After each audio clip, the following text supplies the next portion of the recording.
సుపరిపాలన. మరి ఈరోజు మేము ఎన్నికల సమయంలో ఏదైతే మాట చెప్పామో ఆ మాట నిలబెట్టుకున్న ప్రభుత్వం కూటమి ప్రభుత్వం, మరి ప్రధానమంత్రి నరేంద్ర మోడీ గారి ఆశీర్వాదంతో, మరి ముఖ్యమంత్రి చంద్రబాబు నాయుడు గారు, మరి అదేవిధంగా డిప్యూటీ సీఎం గారి సూచనల మేరకు మరి ఈరోజు హ్యాండ్లూమ్స్ అండ్ టెక్స్టైల్స్ ఈ రెండేళ్ళు, ఒక పక్క లేపాక్షి, మరి ఖాదీ బోర్డ్, మరి ఈ 4 డిపార్ట్మెంట్ల ద్వారా ఈ 2 సంవత్సరాల్లో మరి ప్రజారంజక పాలన నడిపామన్న విషయం కూడా తెలియజేస్తూ, మరి ఏదైతే పోగును వస్త్రంగా మలిసి మనిషి మానాన్ని కాపాడుతున్న చేనేతలందరికీ కూడా మరి ఈ మీడియా ద్వారా కూడా ప్రత్యేకతమైన నమస్కారాలు కూడా తెలియజేసుకుంటూ, మీడియా సోదరులకు కూడా నమస్కారాలు తెలియజేసుకుంటూ, మరి ఈ 2 సంవత్సరాల్లో మరి గతంలో కూడా 14, 19లో కూడా రాష్ట్రం విడిపోయినప్పటికీ కొత్త రాష్ట్రంగా ఏర్పడినప్పుడు కూడా చేనేతలకు పెద్దపీట వేశారు మాన్యశ్రీ ముఖ్యమంత్రి చంద్రబాబు నాయుడు గారు. మరి మళ్ళీ ఈరోజు అధికారంలోకి వచ్చిన 2 సంవత్సరాల్లో మరి చేనేతలకు 365 రోజులు ఉపాధి కల్పించాలన్నదే మా ప్రభుత్వం లక్ష్యం అన్న విషయం కూడా జరుగుతూ ఆ అడుగుల్లో ముందుకు వేస్తున్నాం. మరి కూటమి ప్రభుత్వం అధికారంలోకి రాగానే నూతనంగా ప్రభుత్వం ఏర్పాటు చేసిన వెంటనే మరి టెక్స్టైల్స్ పాలసీని కూడా మేము తీసుకొచ్చాం. టెక్స్టైల్స్ పాలసీ 24-29 టెక్స్టైల్స్ పాలసీ కూడా తీసుకురావడం అయినది.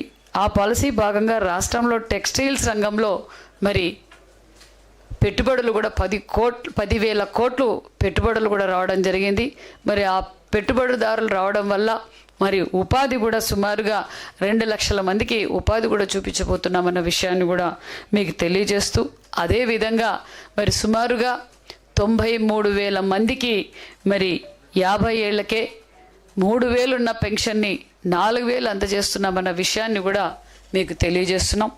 అదేవిధంగా థ్రిఫ్ట్ పథకం ప్రతి బడ్జెట్లోనూ 5 కోట్ల రూపాయలు చొప్పున కేటాయించామనే విషయం తెలియజేస్తూ, కేంద్ర ప్రభుత్వం ద్వారా మరి RMSS ద్వారా కూడా నూలు సబ్సిడీ కూడా అందజేస్తున్నాం. 15% సబ్సిడీ నూలు కూడా ఇస్తున్నామన్న విషయాన్ని కూడా 24-25 90 సంఘాల ద్వారా సుమారుగా 72 కోట్ల విలువ చేసే నూలు కూడా సబ్సిడీ ఇచ్చాం. మరి 25-26లో 109 సంఘాలకు సుమారుగా 175 కోట్ల విలువ గల నూలు కూడా సబ్సిడీతో అందజేశామనే విషయం, ఈ 2 ఏళ్ళు కలిపి సుమారుగా 250 కోట్ల రూపాయలు నూలు సబ్సిడీ కూడా మరి చేనేత సంఘాలకి అందజేశామన్న విషయం కూడా తెలియజేస్తూ, మరి గత సంవత్సరంలో 1 డిస్ట్రిక్ట్ 1 ప్రోడక్ట్ కింద 10 మనకు అవార్డులు వచ్చాయి. అందులో చేనేతలకే మరి 4 1 డిస్ట్రిక్ట్ 1 ప్రోడక్ట్ అవార్డులు కూడా వచ్చాయనే విషయం కూడా తెలియజేస్తున్నాం. మరి అంతేకాకుండా నేతన్నలు పడుతున్న కష్టాలు తెలిసిన వ్యక్తి మన చంద్రన్న అన్న విషయం తెలియజేస్తూ, మరి ఎన్నికల సమయంలో మేము మాట చెప్పాం. ఆ మాట ప్రకారం మరి నేతన్నలకు ఉచిత విద్యుత్తు, మరి హ్యాండ్లూమ్స్కి 200 యూనిట్లు, సుమారుగా మరి రాష్ట్ర వ్యాప్తంగా 90,000 మంది చేనేత కుటుంబాలకు ఉచిత విద్యుత్ కూడా అందజేశాం. అందులో హ్యాండ్లూమ్స్కి 200 యూనిట్లు, మరమగ్గాల కంటే పవర్లూమ్కి 500 యూనిట్లు, మరి ప్రతి నేతన్నకు మగ్గం ఉన్న నేతన్నకు సుమారుగా నెలకు 200 రూపాయలు దాకా వారికి ఆదా చేయబడుతున్నాం.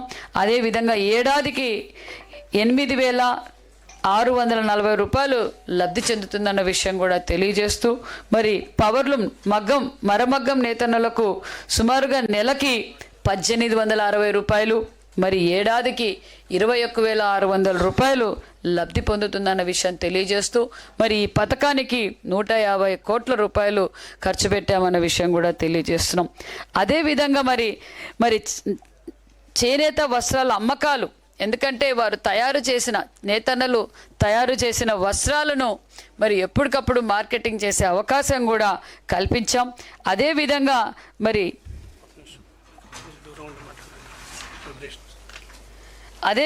చేనేత వస్త్రాల అమ్మకాలు పెంచే విధంగా మరి ప్రైవేట్ కంపెనీస్తో కూడా మరి ఆద్యం, టాటా తనేరా, కోఆప్టెక్స్ వంటి సంస్థలతో మరి డైరెక్ట్గా చేనేత సంఘాలకే మరి ఒప్పందాలు కూడా చేయించామన్న విషయం కూడా తెలియజేస్తున్నాం. మరి రాష్ట్రంలో చేనేతలకు 365 రోజులు పని కల్పించాలనే సంకల్పంతో మరి డిపార్ట్మెంట్ అధికారులు అందరం మరి కేంద్రంతో కూడా చర్చించి మరి శిశోడే గారు కావచ్చు, కమిషనర్ రేఖారాణి గారు కావచ్చు, మరి ముఖ్యమంత్రి గారి ఆదేశాలకు మమ్మల్ని ఎప్పుడప్పుడు సలహా సూచనల మేరకు మరి కేంద్రంతో కూడా డిస్కషన్ చేసి మరి మెగా క్లస్టరు మరి రాయలసీమలో అన్ని విధాలుగా అభివృద్ధి జరుగుతుంది. మరి చేనేతలు కూడా ఎక్కువగా ఉన్నారు. ధర్మవరం ప్రాంతంలో చేనేతలు అంటే సత్యసాయి జిల్లాలో ఎక్కువగా ఉన్నారని మరి సుమారుగా 10,000 మందికి లబ్ధి పొందేలా మెగా క్లస్టర్ కూడా మరి సుమారుగా 38 కోట్ల రూపాయలతో పనులు కూడా మొదలు పెట్టామన్న విషయం తెలియజేస్తూ, అదేవిధంగా మంగళగిరిలో కూడా మరి 22 కోట్ల రూపాయలతో క్లస్టర్ శాంక్షన్ అయింది. మరి అదేవిధంగా పిఠాపురం కూడా మరి 15 కోట్ల రూపాయలతో మరి పార్క్ ఏర్పాటు చేయబోతున్నామన్న విషయం కూడా తెలియజేస్తున్నాం. మరి అమరావతిలో కూడా చేనేత మరి హస్తకళాకారులకు మ్యూజియం కూడా ఏర్పాటు చేయబోతున్నామన్న విషయం కూడా తెలియజేస్తున్నాం. మరి చేనేత హ్యాండ్లూమ్స్ అభివృద్ధి కార్యక్రమానికి మరి ఎన్ఎస్డిపి ద్వారా కూడా 10 హ్యాండ్లూమ్ క్లస్టర్లు చిన్నవి సుమారుగా 11 కోట్ల రూపాయలు కూడా మంజూరైంది. అందులో 106 మంది చేనేత వర్క్షెట్లు కూడా మరి ఏర్పాటు చేశామనే విషయాన్ని కూడా తెలియజేస్తున్నాం. మరి విశాఖలో కూడా 172 కోట్లతో మరి మాల్ కూడా నిర్మాణం జరుగుతుందన్న విషయం కూడా తెలియజేస్తున్నాం. ఇవే కాకుండా ఉప్పాడలో 15 కోట్లు, మంగళగిరిలో 22 కోట్లు అని ఇంకా కేంద్రం నుంచి మరి స్టేట్ నుంచి కూడా మరి చేనేతలకు 365 రోజులు పని కల్పించాలనే లక్ష్యంతోనే ముందుకు పోతున్నామన్న విషయం కూడా తెలియజేస్తూ, అంతేకాకుండా దగ్గరలో నేతన్న భరోసా పథకాన్ని కూడా శ్రీకారం చుట్టబోతున్నామన్న విషయాన్ని కూడా తెలియజేస్తున్నాం. మరి నేతన్నలకు ఆరోగ్యంగా కూడా వారు బాగుండాలన్న ఉద్దేశంతో యూనివర్సల్ హెల్త్ పాలసీని కూడా తీసుకొస్తున్నాం. కూటమి ప్రభుత్వం లక్ష్యం ఒకటే, చేనేత కుటుంబాలకు గౌరవంగా ఆర్థికంగా భరోసా కూడిన జీవితం కొనసాగించాలన్నదే కూటమి ప్రభుత్వం ఉద్దేశం అనే విషయం కూడా తెలియజేస్తూ, మరి ఆప్కో అంటే మనందరికీ తెలుసు, అన్న నందమూరి తారక రామారావు ఆరాధించే జనతా వస్త్రాల కోసం ఎంతో ప్రోత్సహించారు. మరి ఆప్కో సంస్థను కూడా ఈరోజు మరింత బలోపేతం కూడా చేశామన్న విషయం కూడా తెలియజేస్తూ, ఆప్కో బ్రాండ్ నిలబెట్టేలా ప్రతి షోరూంలో కూడా మరి కొన్ని రెనోవేషన్స్ చేస్తున్నాం, కొన్ని మరమ్మతులు కూడా చేసి సేల్స్ కూడా పెంచామన్న విషయం కూడా తెలియజేస్తూ, మరి ఆప్కోలో కూడా రెడీమేడ్ వస్త్రాల అమ్మకాలు కూడా ఏర్పాటు చేశామన్న విషయం కూడా తెలియజేస్తూ, అంతేకాకుండా మరి కంప్యూటీకరణ చేపట్టాం. డిజిటల్ పేమెంట్లకు కూడా డిజిటల్ పేమెంట్ కూడా చెల్లించే విధంగా కూడా చర్యలు తీసుకొని ఈరోజు డిజిటల్ పేమెంట్లు కూడా జరుగుతున్నాయన్న విషయం కూడా తెలియజేస్తాం. మరి ఆప్కో ద్వారా ఈ 24 నెలల్లో సుమారుగా 190 కోట్ల అమ్మకాలు కూడా చేశాం. కూటమి ప్రభుత్వం వచ్చిన తర్వాత 5 ఆప్కో షోరూములు కూడా కొత్తవి కూడా ఏర్పాటు చేశాం. ఆప్కో షోరూమ్ అమ్మకాలు పెంచడానికి సిబ్బందికి శిక్షణ కూడా ఇచ్చాం. ఆప్కో బిల్లులతో జారీ ప్రక్రియ పూర్తిగా కంప్యూటరీకరణ మరియు డిజిటల్ ఇంటిగ్రేషన్ అమలు కూడా చేయడం జరిగింది. దాంతోపాటు గతంలో మరి కొన్ని సంఘాలకు బకాయిలు కూడా ఉన్నాయి, ఆ బకాయిలు కూడా చెల్లించామన్న విషయం కూడా తెలియజేస్తున్నాం. మరి దాంతోపాటు జాతీయ రాష్ట్ర స్థాయిలో ఎగ్జిబిషన్లు ఏర్పాటు చేశాం.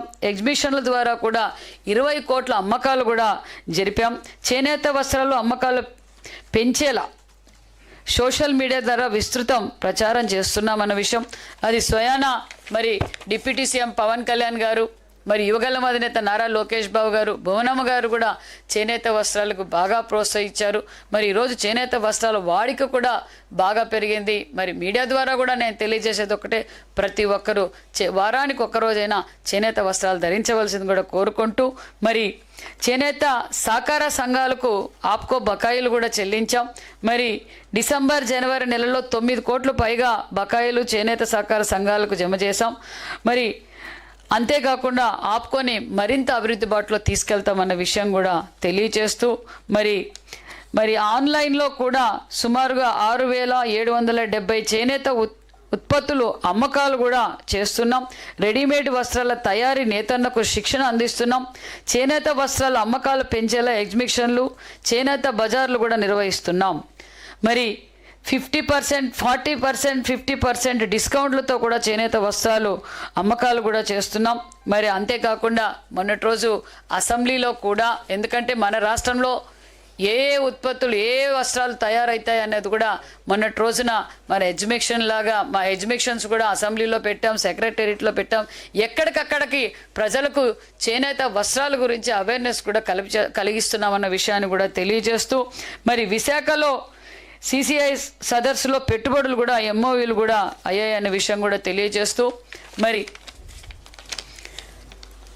వారికి కావాల్సిన స్థలం, మరి కావాల్సిన భూములు కూడా మరి అందజేస్తున్నాం. అదేవిధంగా విశాఖ సమిట్లో సుమారుగా 4,270 కోట్ల పెట్టుబడులు, మరి ఉపాధి కూడా సుమారుగా 7,300 ఉద్యోగస్తు లక్ష్యంతో కూడా 5 ప్రధాన ఎంఓయూలు కూడా కుదిరాయన్న విషయం కూడా తెలియజేస్తున్నాం. మరి అంతేకాకుండా హస్తకళలకు కూడా భరోసా ఇస్తున్నాం. ఎందుకంటే హస్తకళలను మనం ఎప్పటి నుంచో అన్న నందమూరి తారక రామారావు గారు కావచ్చు, మరి మన చంద్రబాబు నాయుడు గారు హస్తకళలను ప్రోత్సహిస్తూ, మరి మన రాష్ట్రంలో కూడా మరి లేపాక్షి ద్వారా హస్తకళలకు ఎప్పటికప్పుడు కూడా సేల్స్ కూడా పెంచుతూ, మరి హస్తకళాకారులు కూడా సుమారుగా 2 లక్షల పైగా మరి మన రాష్ట్రంలో హస్తకళాకారులు కూడా ఉన్నారన్న విషయం తెలియజేస్తూ, మరి రాష్ట్రంలో 19 లేపాక్షి షోరూంలు ఉన్నాయి.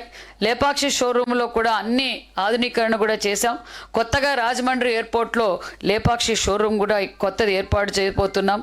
అంతేకాకుండా తరంగా సేవ పేరుతో ఆన్లైన్లో హస్తకళలు కొనడానికి కూడా అవకాశం కల్పించాం. లేపాక్షి షోరూంలో మరి పారదర్శకంగా నిర్వహణ జరిపేకు ఏపీ ఆధునిక రియల్ టైం వ్యవస్థ కూడా రూపకల్పన చేశాం. హస్తకళలు తయారు చేసిన కళాకారులకు ప్రత్యేకంగా మరి 20 శిక్షణా కార్యక్రమాలు కూడా చేశాం. మరిన్ని ఎక్కువ కూడా చేయబోతున్నాం. ఇప్పటికి 20 స్కిల్ ట్రైనింగ్ సెంటర్స్ కూడా జరిగాయి. మరిన్ని కూడా ఎక్కువ అవసరాన్ని బట్టి మరిన్ని కూడా పెంచుతామన్న విషయాన్ని కూడా తెలియజేస్తూ, మరి హస్తకళాకారులు అమ్మకాలు పెరిగే విధంగా జాతీయ అంతర్జాతీయ స్థాయిలో 65 ఎగ్జిబిషన్లు కూడా ఏర్పాటు చేశాం. 24-25లో మరి లేపాక్షి సేల్స్ 57 కోట్లు, 25-26లో 61 కోట్ల అమ్మకాలు కూడా జరిగాయన్న విషయం కూడా తెలియజేస్తూ, అదేవిధంగా 11 హస్తకళలకు జియో ట్యాగింగ్ సాధన, మరి హస్తకళాకారులకు ప్రోత్సహించగా అవార్డులు కూడా ఇవ్వటం జరిగింది. 20 మంది కళాకారులకు 3 లక్షల వరకు నగదు బహుమతి కూడా అందజేశాం. 1 డిస్ట్రిక్ట్ 1 ప్రోడక్ట్ కింద కూడా ప్రతి జిల్లా నుంచి కూడా మరి గుర్తింపు వచ్చేలా ప్రయత్నం చేశాం. మరి అంతేకాకుండా మన 4 హస్తకళలకు కేంద్ర ప్రభుత్వం నుంచి కూడా అంటే 25 1 డిస్ట్రిక్ట్ 1 ప్రోడక్ట్ కింద 4 అవార్డులు కూడా లభించడం జరిగింది. బొబ్బిలి వీణ కేంద్ర ప్రభుత్వం బంగారు పథకం అందింది. ఏకు కొప్పాక బొమ్మలను మరి బంగారు రజతం మన అవార్డు కూడా రావడం జరిగింది. నర్సాపూర్ లేసుకు కూడా ప్రత్యేకత అవార్డు కూడా లభించిందన్న విషయం తెలియజేస్తున్నాం. విశాఖ సిసిఐ 2025 సదస్సులో సింగపూర్లో జరిగిన భారతదేశ గణతంత్ర వేడుకల్లో, హాంకాంగ్ మరియు ఇతర అంతర్జాతీయ వేడుకల్లో కూడా ఏపీ హస్తకళ గిఫ్ట్ బాక్సులు కూడా సరఫరా